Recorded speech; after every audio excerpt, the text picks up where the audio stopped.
Vendredi 28 août, Elon Musk a présenté ses derniers travaux avec son entreprise Neuralink. Le principe est tout aussi simple que révolutionnaire. Connecter le cerveau humain à un ordinateur et par extension à Internet. C'est l'occasion de parler de la puissance économique du traitement de l'information dans le nouveau monde des nouvelles technologies.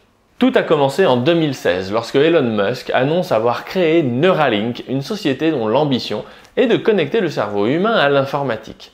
Bien sûr, ce n'est pas le premier milliardaire qui fait des annonces fantasques, mais cette fois, c'est un peu différent car en décembre 2015, une autre société d'Elon Musk, SpaceX, a réussi l'exploit de faire atterrir une fusée après un vol dans l'espace, ce que tout le monde considérait comme impossible pour une petite société privée. Jusqu'en 2015, l'innovation dans le secteur spatial restait dans le giron des États, tellement les coûts et les risques sont importants.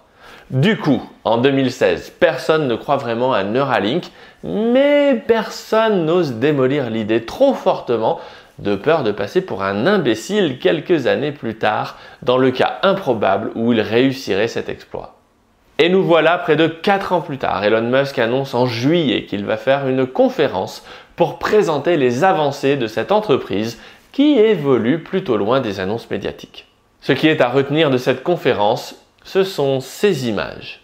Vous pouvez voir un cochon qui marche avec sa puce Neuralink implantée dans sa boîte crânienne. Cette puce traite les informations qui remontent des électrodes directement implantées dans le cerveau du cochon. À droite, vous pouvez voir le cochon qui marche avec des repères sur les principales articulations qui permettent la marche, épaules, poignets, etc. Sur les graphiques de droite, vous pouvez voir l'évolution réelle de la position de ces articulations en foncé et en clair. Ce sont les signaux interprétés renvoyés par la puce Neuralink. Dit autrement, la puce Neuralink est capable de voir les signaux envoyés à partir du cerveau qui commande les muscles du cochon qui actionnent la marche. Donc potentiellement, ça signifie que notre cochon, grâce à Neuralink, pourrait faire marcher à distance un robot cochon ou un cochon simulé dans un ordinateur par la pensée. Comme l'explique Musk plus tard, c'est le genre de technologie qui pourrait vous permettre d'actionner une prothèse, un grille-pain ou toute autre machine connectée à Internet par la pensée. Le plus incroyable, c'est que cette technologie ne coûte rien à produire. Le plus compliqué, c'est la science qu'il y a derrière pour l'inventer. Par contre, une fois le bibelot inventé, tout le monde aura les moyens de se le payer car il n'y a rien qui coûte vraiment cher dans une puce Neuralink. Elon Musk parle d'une opération en ambulatoire sur une demi-journée tout au plus, sans anesthésie générale, qui coûterait donc quelques milliers de dollars tout au plus.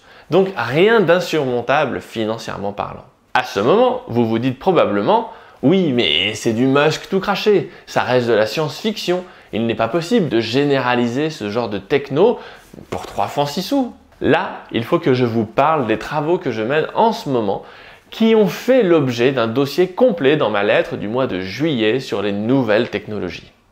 Pourquoi quelque chose coûte cher? Cela peut être à cause des matériaux employés, comme des terres rares ou des métaux très rares ou précieux. Dans les batteries, par exemple, le lithium coûte une petite fortune, car c'est un minerai qu'il faut extraire du sol et raffiner. Dans les voitures à l'hydrogène, dont on parle tellement en ce moment, c'est le platine à l'intérieur de la pile à combustible qui coûte cher. Ensuite, cela peut être aussi à cause d'un poids important, comme une voiture qui combine des matériaux coûteux et un poids élevé. Lorsque vous fabriquez une voiture d'1 tonne, rien qu'en transport pour la vendre et l'acheminement de toutes les pièces à l'usine pour la fabriquer coûte cher. Vous pouvez également payer des marques et brevets. C'est le cas d'Apple par exemple qui fait payer très cher son univers Apple. Bon, ce genre de choses est vite copié. On dira ce que l'on voudra, mais aujourd'hui, tous les téléphones ressemblent à des iPhones, pour caricaturer un peu. Enfin, vous pouvez aussi payer cher pour une main-d'œuvre qualifiée. Aujourd'hui, un vrai plâtrier qui s'est tiré du plâtre pour faire des plafonds voûtés, ça coûte cher. Par contre, cet élément de prix disparaît pour tout ce qui est industrialisable. C'est pour cela que l'essentiel des plâtriers ont disparu avec l'invention du plaque-au-plâtre. Et c'est bien pour toutes ces raisons que la robotique notamment coûte cher. Mais lorsque vous touchez aux biotechnologies, vous rentrez dans un monde où le but du jeu est de mettre en valeur la connaissance, organiser, valoriser l'information. Je suis sûr que la puce Neuralink de Musk ne vaut pas tripette en termes de matériaux. Des matières plastiques inertes pour le corps humain, que l'on utilise depuis très longtemps, des composants électroniques et quelques polymères de base, et ce genre de choses. Non, ce qui fait la valeur d'un Neuralink, c'est essentiellement l'intelligence du software utilisé, donc la mise en œuvre de nos connaissances existantes sur le cerveau et l'adaptation de techniques opératoires existantes pour arriver à introduire cette fichue puce dans la boîte crânienne d'un mammifère. En réalité, une fois que vous avez fait ce travail sur le software et sur l'ingénierie opératoire, vous avez créé une immense valeur ajoutée avec des choses qui ne coûtent rien ou presque, quelques grammes de plastique et de quelques métaux. C'est ça la grande force des biotechnologies. Lorsque les chercheurs en génétique ont inventé le procédé CRISPR-Cas9 qui permet de faire de l'édition génétique pour pas cher, du copier-coller génétique, tout le monde ou presque peut l'utiliser pour un coût très faible. Et pourtant, je vous laisse imaginer les possibilités de ce que l'on peut faire avec un ciseau génétique. Je garde toujours en tête que le premier séquençage du génome d'un humain a coûté plusieurs milliards de dollars, tandis qu'aujourd'hui, j'ai fait séquencer mon ADN pour 200 à 300 € tout au plus. Qu'est-ce que je veux dire par là? Au-delà des problématiques économiques dont je parle très souvent dans mes vidéos, les nouvelles technologies sont un moteur extrêmement puissant et surprenant qui intervient déjà dans l'économie. Dit autrement, c'est très probablement à cet endroit-là que l'avenir est probablement en train d'être inventé. Alors oui, cela explique pourquoi les valeurs techno explosent sous l'affluence des liquidités des banques centrales. Oui, on est probablement sur une bulle aujourd'hui liée à cet afflux d'argent gratuit. Mais c'était le cas aussi en 2000 avec la bulle Internet. Pourtant, si les années 2000 ont vu une quantité incroyable de sociétés qui nous vendaient l'avenir disparaître, les années 2000 ont tout de même vu l'émergence des plus grands groupes qui existent aujourd'hui, que l'on appelle les GAFA. C'est pour cette raison que dans ma lettre d'investissement que je co-rédige avec Guillaume Rouvier et avec la participation de Charles Gave, je vous explique dans le dernier numéro de juillet comment vous pouvez investir dans l'intelligence artificielle, les biotechnologies et la robotique, tout en vous plaçant dans le contexte économique actuel qui est terriblement complexe. Je vous parle également de l'IA qui est un grand secteur dans lequel je crois énormément.